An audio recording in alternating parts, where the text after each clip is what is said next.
Troisièmement, maximum et minimum d'une fonction. Lorsqu'il existe un petit a, donc un nombre réel, dans l'ensemble de définitions, tel que f de a est la plus grande valeur prise par la fonction f sur un intervalle i, on dit que f de a est le maximum de f sur l'intervalle des deux f, sur l'ensemble des deux f, ou que f atteint son maximum en petit a. Et on note, je vais vous donner la notation. Alors, c'est très simple, hein. Juste, ne confondez pas le maximum d'une fonction, ça ne se passe pas ici.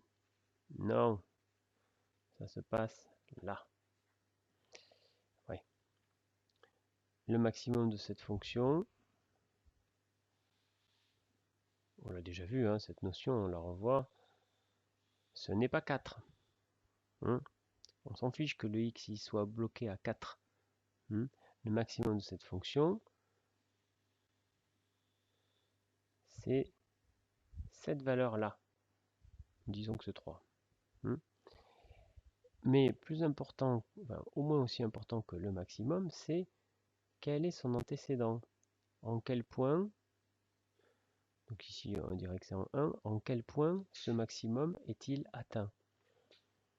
Parce que selon qu'il est atteint en 1, en 4 ou en 25, ben ça change beaucoup de choses. Imaginez un instant qu'on fasse plus des maths, mais qu'on fasse des sous. Hein. Ici c'est de l'argent, puis ici c'est, j'en sais rien, n'importe quel paramètre qu'un chef d'entreprise a à gérer. Disons un total de production, un nombre de pièces à produire. Des boîtes de conserve, vous aimez bien ça. Hein. Et si je peux en produire 10 000, hein, en millions de pièces. En milliers de pièces. Ici j'en produis 10 000, j'en produis 20 000, j'en produis 30 000, j'en produis 40 000. Et puis la courbe des prix n'est pas tout à fait linéaire parce que plus vous en produisez, ben moins ça vous coûte à produire. Mais au bout d'un moment, si vous en produisez trop, il faut les stocker, donc ça coûte cher. Donc je vous passe les détails. Donc si vous en produisez zéro, vous voyez typiquement ça vous coûte déjà de l'argent parce qu'il faut payer vos employés et tout ça. Plus vous en produisez au début, plus ça coûte, puisque à l'unité. Mais au bout d'un moment, si vous en produisez beaucoup, ben, le coût il baisse parce que vous commencez à amortir beaucoup d'échelles. C'est-à-dire que vos employés, de toute façon, vous les payez, donc autant produire un maximum de boîtes. Hein. Et puis voilà, ça fait ça du coup. Et puis à un moment, après, ça va remonter parce que va falloir commencer à stocker et c'est pénible. Oui, mais, sauf que pour mon exemple, on va dire que ça remonte pas tout de suite. Voilà. Bon, le maximum, on voit que c'est ici.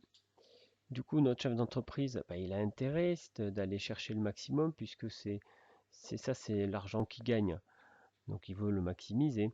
Donc il va vendre. Il va dire ok, mon maximum ce sera ça là, ce sera, je sais pas, moi disons 500 000 euros, j'en sais rien, n'importe quoi, 500 000 euros. Et ce maximum il sera atteint bah, si je vends entre 20 et 30, disons 25 000 boîtes de conserve. C'est plus intéressant, parce que s'il vend 30 000 boîtes de conserve, alors certes il en aura vendu plus, mais paradoxalement il aura fait moins d'argent. Et s'il en vend moins, voilà. Voilà l'intérêt on appelle ça maximiser une fonction, et donc maximiser, ben, ici les euros, mais ça pourrait être maximisé n'importe quoi. On peut également minimiser une courbe, minimiser une fonction, ben, c'est pareil, imaginez que ce soit pas, si on veut rester dans l'argent, imaginez que ce soit pas, que cette courbe ne représente pas des gains, mais des coûts. Bon, ben, on veut les minimiser les coûts. Hein, et puis voilà, sinon imaginez que ce soit des pertes humaines, n'importe quoi, le du chômage, on a envie de le minimiser.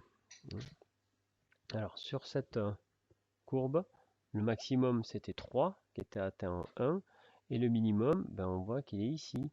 Hein, le minimum, lui par contre, c'est, on va dire moins 1, atteint en 4. Alors comment ça se note? Donc si cette courbe, si ça c'est la courbe de la fonction f, on écrira que 3, enfin pardon, on écrira que le maximum de f, alors sur l'intervalle, donc ici ben, c'est sur R tout entier, enfin pardon, non c'est pas sur R tout entier puisqu'on ne la voit que sur moins 4, 4. Un maximum n'a de sens que sur un intervalle. C'est comme, il faut toujours se placer sur un intervalle pour parler de maximum, enfin sur un ensemble en tout cas. Le maximum de f sur moins de 4, 4, ben ici c'est 3. Et si vous voulez préciser que ça atteint 1, ben vous pouvez dire que c'est f de 1. Ouais. Au contraire, on dira que le minimum de f, on notera min de f, toujours sur moins 4, 4, est égal à moins 1. Et vous pouvez dire que c'est f de 4. Voilà, avec ces notations, ce sont juste des notations, hein. Min, max, voilà. N'oubliez pas l'intervalle. Si vous mettez rien en dessous, ça veut dire qu'on considère que c'est sur R tout entier. Ce qu'on appelle un maximum global ou un minimum global. Quoi d'autre à dire? Minimum, bon, je viens de vous en parler. Ben voilà, c'est tout. Exercice 6. On va commencer un petit exercice.